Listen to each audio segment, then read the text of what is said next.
From the News Channel 5 Network, this is OpenLine.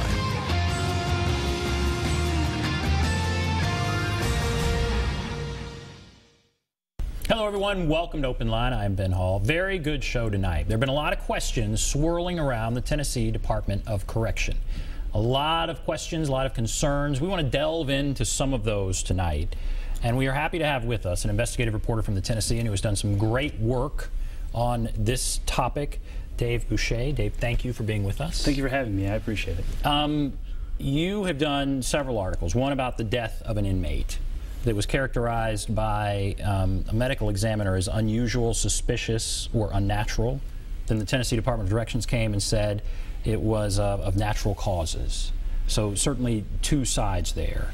But I want to talk about all of the issues, give people a chance to call in about what they're thinking. But let's first start with that inmate. Sure. Tell us about that story. Sure. So this inmate in question, his name is Albert Lynn. He was at the time in 2013 a 55-year-old man at West Tennessee State Penitentiary in Henning. It's about an hour outside of Memphis. He was in prison for essentially driving the getaway car from a robbery that turned into a murder. So he faced a lengthy felony sentence. He had been in for some time, and he was on the back end of his stretch, I guess you'd say. So he was looking at getting out somewhat soon. And in June of 2013, something happened that led to the cause of his death.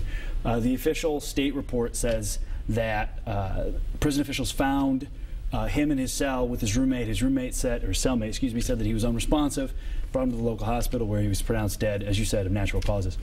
An autopsy, though, revealed that they determined that the cause of death was traumatic, thermal, and other injuries. And they couldn't determine the manner of death. And so that kind of led to questions among some people within the department, but also with his family. His family always thought that that was something a little bit suspicious or something off. It took some time for this to come out, but now that it's coming out, the department is saying, as you said, no, there are things in his medical records that we can't tell you about that clearly show this was a natural death. What does this speak to from your point of view? What does this speak to? When I talk about the larger issues and that kind of thing, what sort of issues does this death raise? Sure. So as you know, this is one death of one inmate in a very large system, more than 20,000, technically 27,000 inmates in Tennessee prison system. But this kind of speaks to some of the other issues that we've heard from inmates and also from correctional officers within the state. Issues of safety within prisons, issues of how inmates are interacting with other inmates and also with other officers, and just overall problems that inmates and officers are saying are driven from an administration focused more on keeping, I guess, people around prisons, living around prisons safe, as opposed to keeping people within the prison walls safe. And there have been and also very focused on cost cutting. Sure, and we've heard that. There have been, as of, tomorrow there will have been 4 legislative hearings looking at problems within the department. At several hearings, we've heard from a deputy commissioner that if an inmate were to be charged with an assault within prison, that could lead to that inmate spending more time in prison, which is going to cost the state more money. And that's kind of been the kind of grounding or basis for calls that the state is telling its officers to classify violent acts with inmates as a lesser offense as opposed to an assault. To one, make state numbers look better, to make it look like there are fewer violent acts in prison, but 2, to keep inmates from staying in prison longer to save the state money. And there was also an issue where a lot of violent inmates were moved out of an area where they were housed back into the general population, which then, of course, would increase the likelihood that there may be more of these assaults or violent acts. Is that right? Yeah, there have been allegations, and the department has obviously taken a different stance on this, on the number of maximum security or closed security inmates who were reclassified as either a medium security or a lower level of security. The department has argued that for years these inmates were classified inappropriately, and that the state could have faced a lawsuit from these inmates from the way that they were housed. The state tends to house its maximum security, the highest security inmates on a system where they're in their cell by themselves 23 hours out of the day. with 1 hour of break time. And so, but you're right, there have been many, including the former warden of West Tennessee State Penitentiary, who have said that by reclassifying this, one day they went from hundreds of inmates housed in the highest security possible to all of those inmates coming in, mixing in with offenders who weren't there before. Officers and the department will obviously tell you that you can't prevent all attacks, you can't prevent all violence, but overall, they believe that their system has been able to stop those attacks. The officers that I've spoken to and that other media outlets have spoken to, and the inmates and their families have said that that's just simply not the case. So we've seen several legislative hearings. That's right. You said fourth one is going to be tomorrow. That's correct. And when I talk about the cost-cutting measures, one of the big issues, certainly morale among correctional officers, not good. There was an audit done, and it indicated the morale is not good.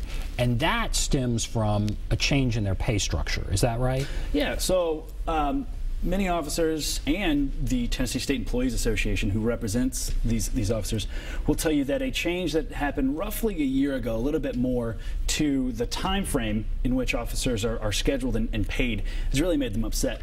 Traditionally, before this, officers worked a traditional 40-hour work week. They've moved to what they're calling a 28-day cycle. Either some people call it a scheduling cycle, other people call it a time frame, where the amount of time an officer works in 28 days will be counted up. And that's how their pay is divvied out.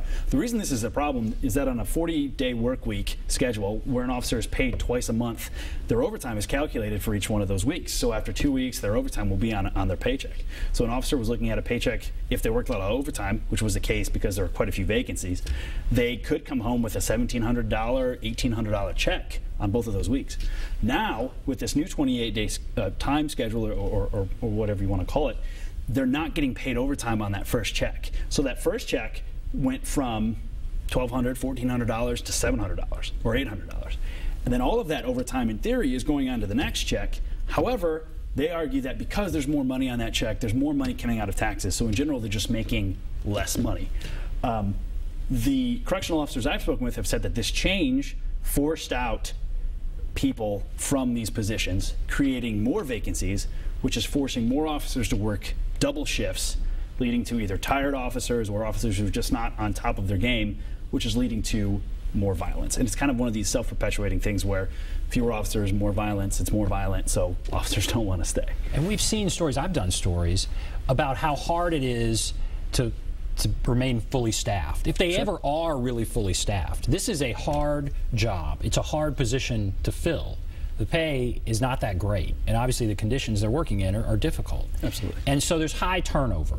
What sort of turnover rates are we seeing? And it sounds like what has been happening of late would just increase that. That's right. And the state, to be fair, the state has said that there are other factors leading to these high turnover rates, and they've noted that as the economy gets better, this is one of those jobs that people will tend to want to leave as other ones come available. I mean, I think in one community, and I forget which one, I apologize, there was an ice cream factory that had opened up. And so the governor and other people in the administration have pointed to other jobs that have been, if not better paying, certainly less dangerous, that have opened up in communities, and they're saying with the economy getting better, that people can move to these jobs. And you're right, the turnover rate just in general in a prison is high. State officials argue that the pay for inmates, for correctional officers, obviously can go up. It's not their decision whether it can go up. It's up to the state lawmakers. And while there has been a pay bump in the last 5 years or so, this is obviously officers would like to have a higher increase. So they argue that there are these outside factors. Clearly, the officers say if we went back to a 40-hour work week or just simply got paid a little bit more overtime, that you could probably keep more staff. This is fairly unprecedented. I mean, I've not seen so much focus, certainly on the Department of Correction, in a long time. And so you have the legislative hearings, you have lawmakers calling for investigations. Now, where do you think this is headed? You know, big picture, how unusual do you think this is, and what may come of this? Sure, that's a really good question, and I think that tomorrow's hearing could give us a really good indication as to where this might go. The commissioner is supposed to respond to this audit that found problems with what's going on in the prison system. He's not required to make any of the changes, though, that were found in the audit. So if Commissioner Derek Schofield comes in tomorrow and tells lawmakers these were nice recommendations, but we don't have these problems and we're not going to do anything, that could lead to legislators calling for another investigation from a government entity. There's a subset of the Department of Justice that one lawmaker wants to look into this. Or the department could come in tomorrow and say, you're right, we've been wrong this whole time, there are these significant issues, here's what we're going to do to address them, and that could be it. And there could be simply legislative monitoring, either through informal communications or through more hearings, to make sure that this is what's happening. But a problem that I think officers and legislators have said is that there's the policy, there's what the department says is going to happen and what is actually happening. I think there will be more legislative either attention or action. We heard from Lieutenant Governor Ron Ramsey today that he thinks lawmakers, regardless of the hearing tomorrow, the outcome, are going to introduce legislation to require some of these changes that have been proposed in the audit, if not additional changes. So I certainly think that this is not the end of the attention that's been paid to the Department of Correction, and that to some degree some changes will be coming. And before we go to break, this is not. Can it be written off as, oh, it's a Democrat-Republican thing, it's a partisan thing? Because I know some of the lawmakers who are calling for investigations, they are Democrats. But then you mentioned Speaker Ramsey, obviously a Republican. Yeah. So Lieutenant Governor Ramsey, what about if somebody were to say that? Yeah, so there are certain aspects of this that are certainly focused, that are a little bit partisan. Republicans in the legislature have been a little bit more focused on, I guess, the well-being of correctional officers than of the inmates. And there's certainly a perception, just generally in politics, that it's better to be tough on crime and better to be somebody that's not, that's focused on correctional officer safety. At the same time, as you noted, everybody can agree that if your constituent works in a prison and doesn't like the pay, that is a problem that Republicans and Democrats can relate to and talk about. We've heard issues, some from and probably most vocally from Democrats, but also from Republicans who have these prisons in their districts. Twice now we've heard from the Lieutenant Governor essentially saying the department's headed in the wrong direction. He said that the governor has, in recent conversations, changed his outlook as to the problem, which could be an indication that we're going to hear something from the department tomorrow or from the administration at some point. So there are aspects that are political, and there are aspects that are partisan. But overall, we've heard from both sides of the political divide. That's interesting. Okay, we're going to take a break. If you want to call, and there is at least one person on the line, hold on. We'll get to your call. But if you want to call, there's a number, 615-737-PLUS, 615-737-7587. We'll take a break. Be back right after this.